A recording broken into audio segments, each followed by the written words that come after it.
India's democracy is based on three pillars: legislative, executive, and judiciary. And what if legislative and executive is going against the constitution? In this situation, what comes is judiciary.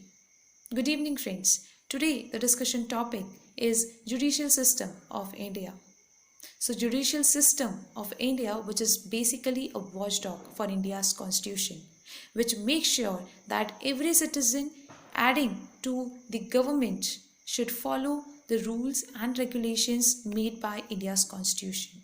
This is what the role of India's judicial system is. India's judicial system is basically constitutes of Supreme Court, High Court and other subordinate courts. And this is the measure and one of the most important independent part of India's democracy. If we talk about the history of India's judicial system, so it actually get independent from the time when India's constitution has come into existence.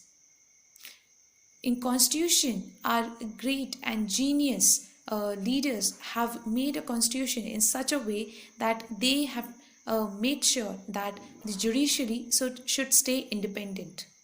But after some time, we see that there were many challenges that came in front of a judicial system of India, and the governments tried to make it dependent. And still, after all those challenges, a judicial system is still independent, and which is most important thing for our democracy.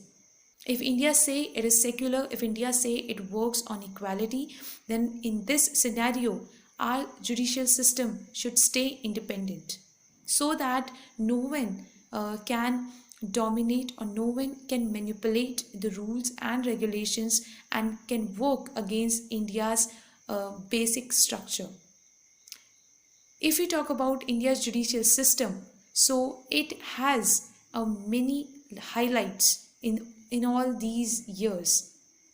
If we see the Keshav Nanda Bharti case, the Ayodhya verdict, all these things make shows, and all these things shows that India's judicial system is basically a system which works as a medium between India's citizens and India's government, that is legislative, also the executive.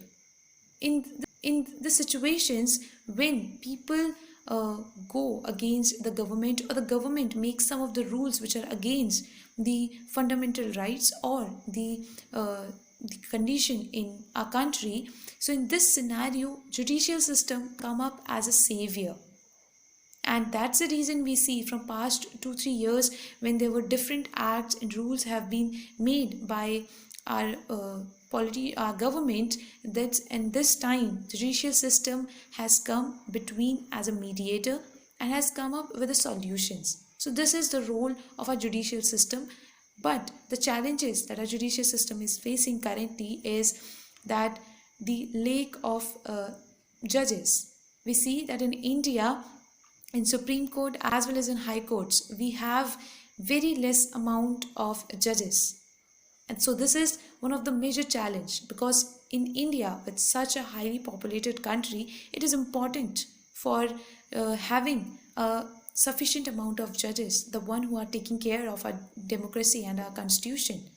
And second, the challenge is, as I've mentioned, to make sure that our judicial system should stay independent.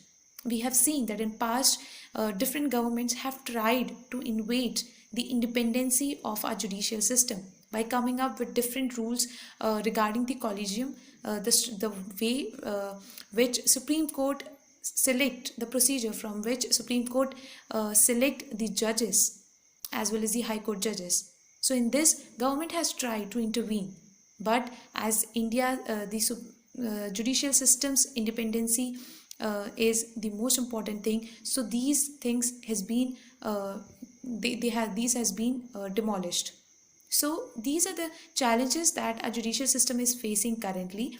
And overall, if we see, India's judicial system is very important for India's democracy, for also to make peace and tranquility in India. Thank you.